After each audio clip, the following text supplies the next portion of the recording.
This was a wake-up call to what our soil was telling us, and we just couldn't hear it. Now, we've been here for about a year now, and we've already laid out our pasture where we're going to be rotating our animals at, and also our orchard. But now we may have to rethink it. Luckily, we have a friend that has a friend that is finishing her master's in soil science. She was funded by the Soil Science Foundation to conduct research on soil across the United States. And we were in the location she was going to be, and we just happened to be in the perfect situation of having a friend that knows her. So her friend connected us and invited her out to our place. I really didn't know it was going to be so in-depth with her taking samples. So this is really cool. So we asked her, can you help us fix our soil? Now, she said something that was very interesting. When you and her went out to the orchard, we have very bad clay soil here.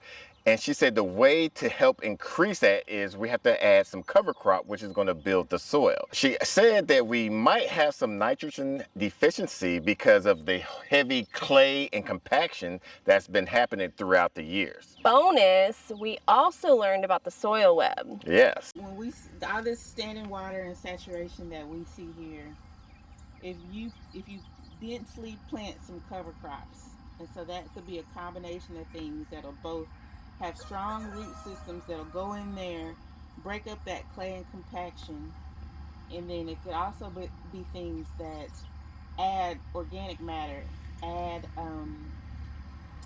basically what we need to do is build soil on top of this clay, because the clay isn't going to go anywhere. And you said you do not recommend trucking in dirt. Well, that's the most expensive thing to do. Yeah. Right. So the way to do it, like the sustainable way to do it would be to cover crop. Of course, it would take more time, but if you were to plant like a combination of nitrogen fixing living roots, like you talked about, you could get a mix, or you could make your own mix of like radishes, clover, Sudan grass, oats. You were saying oats. Yeah, it could be a pea oat mixture, and the animals could all forage off of it. And you recommend it's probably better to let them out on that after it started seeding, Depending so that on what it is. Yeah, because if it's like a Sudan grass, you probably don't want that to go to seed. You want them to forage it, and then you want that organic matter to stay there. But if it's something like a clover, you might want to let that flower and go to seed, so that you don't have to keep reseeding it over and over. You have to build soil from here. So I wouldn't continue to disturb the clay. I would try to just build on top of it, and the only way to do that is to add humus and organic matter, and that would be from a combination of the cover crop and the chicken and the duck manure. That's really all you need. It would take time.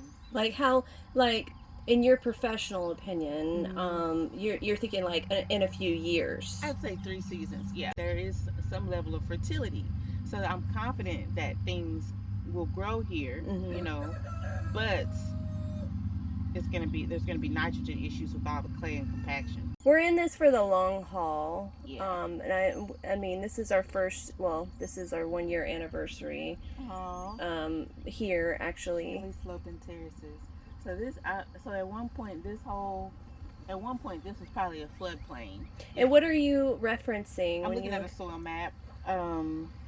Is it on soil web? Can I'm sorry, I'm going to let him see. I want him to be able to see It's better on the computer. Yeah. I can so send it's you a soil couple web. links. That would be awesome. I can send you a couple links. This is the app, which, it leaves out some information. I tried to look some stuff up on the computer before I came. But another thing is they're not very accurate, right? It's kind of like in the neighborhood, right? Then there's so much variability within landscapes, right? So something could have happened here that completely changed the landscape. Like, for example, obviously they dug that pond. Yes, right? They did. And then they took the soil from that and mounded it on the sides. So the soil map doesn't take into consideration things like that completely change the structure. And that can be contributing to some of this runoff here. Sure. Because they had to do that because that flooded, right? So that's actually a good idea. They were able to look at the landscape and see, okay, all this water is flowing through here. We need Mm-hmm. to open this up and create a pond, right? So they did that. That was a solution to a problem that they had. So this was worse without the pond. Oh yeah, this whole thing was probably flooded. This at one point, this whole area was probably a floodplain. I was telling her about the permaculture coach that we had, and she had never been able to really actually come out to our property. That would have been a benefit to us because she may have done some type of A-frame that Tiffany was telling us about. The berm is the mound, and the swell is the low part. So what we would do, we would go out with these A-frames and measure contour. Mm-hmm. And so clearly we know that this is a swell. This is a low point. That's a swell right there. This is a low point. And so the water is here. So how can we use this to our benefit? Well, what we would do is dig this even deeper. Let the water catch there, and the soil that we remove from here to make it deeper, because we're going to make it like a trench, and it needs to be much bigger than what I'm going to do right now. Mm-hmm.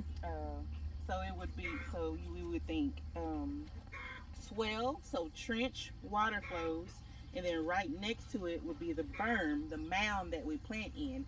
So basically the water from the trench is slowly being absorbed into the mound, and so you never have to water anything. So they use that technique all over the country. Got you. To create I guess you could say like really sustainable systems where you don't have to go out and put irrigation. You know, they do terracing and swells and berms in deserts and in places with even worse problems. Places that have too much water or places that have no water, because what you're able to do is utilize all of the water flow. So here is where all the water is catching, and then here is a mound, and so basically this is where you plant, and the roots from the plant are able to absorb all this water. Yeah. So okay. So I bet you if she had to come out here, she would have like designed a burn and swell system. Mm-hmm. Right up in that area, past my Red Rangers, like on the other side of the poultry netting, is more of that sandy type of. And it's up that way because Yeah. that's higher ground, right? So that's so you would have expected that with seeing this stuff how it is. Yeah, it's Okay. because we're at the low point up here, and so I bet if we went back that way and if we go up that way, we'd find a little bit more of that sand Okay. that formed on top of those clays. Yeah, And so yeah. that's new soil development that hasn't always been here, and so that And nothing's been happened. feeding it either. Like there's not been like any kind of. I mean, it's just been sitting here with nothing before we brought our birds. Let's walk up there and see. Now, during her visit, she said she was going to take some samples of different depths of our soil and kind of let us know what is being done in between topsoil and underneath. And she said something very interesting, that no soil is bad soil. I use a few augers, so I'm gonna get a few composite samples. So a Okay. few samples from 0 to 15 centimeters, and then 15 to 30, and then we ship those back to the lab. Okay. I'll do a bulk density thing, which is all about water, and so it'll basically tell you what you already know when we get the results back from the lab. And then I'll take a soil profile just so we can see what's going on beneath the surface, right? Because all we see is this surface, and we might find some interesting things. And I can guess what we'll find. We'll find some redox features. We'll see saturation, Okay. right? And we'll see some mineral leaching, and we'll see what's happening in these clays, and it kind of like helps us make solutions, or helps us like come up with a game plan to try to work with the soil. I don't think any soil is bad. Okay. I just think that it has different purposes, and there's different ways to work with it. I really like that you said it like that. Yeah. That sounds so positive. Well, 'cause as farmers, we just want it for our yield or whatever, and we do weird things and put things in weird spots because we're thinking plant yield, plant yield, plant yield. But then from a soil perspective, we have to work with the soil. We have to, that kind of should be guiding everything. Yeah. Otherwise we're working against ourselves, You used to manage farms, right? Yeah. So I've seen the vegetable farmers can destroy soil, Yeah. right? And not realizing that that's really their livelihood, is in the soil, right? Once your soil goes, then the quality of your vegetables goes, right? And so that's kind of what made me really want to get into it, because I've seen farmers, and I always, came from a perspective of like farmers, and we're like stewards of the soil. We should be improving the soil. We need it generation after generation, but then there's this perspective of folks that just abuse it and just use it for what they want out of it. And So so you definitely got on that regenerative yeah, I train. did. Yeah, yeah, and that's why I had to move away from Texas to like see people really doing that. She wanted to take some samples of area that has not been disturbed whatsoever. And it's interesting because she said once she sends it back to the lab, she's going to be able to know the micronutrients, the micronutrients, the density of the soil, what nutrients is lacking from there. So it's going to be quite interesting to see what the results are once we get those back. It's the soil. Soil Health Institute. Yeah. It's a global nonprofit, very overfunded organization, and they do, like, right now their big project is commercial cotton production, right? And I said the reason why they're working with me is because I said they're leaving out a very large sector of folks, because only a very who does commercial cotton production. It's a small amount, a small group, right? A small group of wealthy individuals that have been, that's their family has been doing that for, many generations, and it's a high equipment, a high machinery industry, right? Mm-hmm. And so it's leaving out a whole sector of farmers. So they said, okay, we'll fund your project, because it is completely different than what we're doing, and we realize that we're kind of like leaving out most people. Now, she told me she wanted to do testing in an area that had not been disturbed at all, as far as what we knew. And other areas that we've had animals on. We know certain areas where vehicles have driven. And so I selected an area by the front part of our property off to the side that I knew we didn't have animals, and I knew no driving had been happening. She picked 3 spots to take some soil samples. One of the tests she was doing was a density test, and while she was getting samples, she was doing a ribbon test, which I found was pretty fascinating. And see how your clovers the roots are down at least what that's about. It's about 6 inches. So that's what those cover crops will do.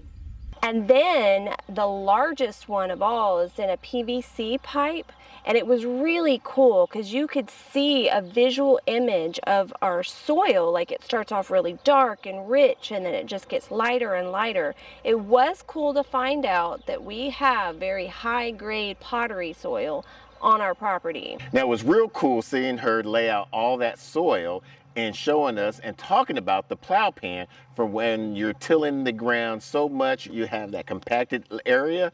That was very fascinating. So I would go out on farms and just do this without doing the soil sample. And it would tell farmers so much. Like, for example, they would say things like, just like that field over there floods during a heavy rain, but it would be a vegetable field or something, right? Mm-hmm. And they didn't know why. And so once we start investigating, we'll get to what we really see in vegetable fields, especially if they're tilling, which they do a lot of in large-scale vegetable production. They would have something called a plow pan once you got to about right here. And so if the tiller stops here, the tillage goes from here to here. Right here, there would be this big level of compaction. So the compaction would prevent the water from infiltrating through, right? Yeah. And so now they know, my tractor is what's causing my fields to flood, right? So now they know that they can't till that field anymore. So we would do this, we call it soil investigation, and they would figure out things that they just couldn't see on the surface. So it's like, I really like that technique, because normally all we do is just we just do a surface scan, and we think we know everything, but we really need to look at the layers of the soil to figure out what's really going on. Now, this is a research project that's going to take some time. It's going to take us a while to get the results from the tests that she did. We also happen to have our Redmond Real Salt soil kits that we were about to do some testing on before this happened, like right after we got back from our Redmond Real Salt trip. And we have a few few of them that we're going to test in different areas. We know that we're going to get those results back faster than we're going to get on this in-depth analysis from her. Right after she left here, coincidentally, we just started learning about Dr. Seguru.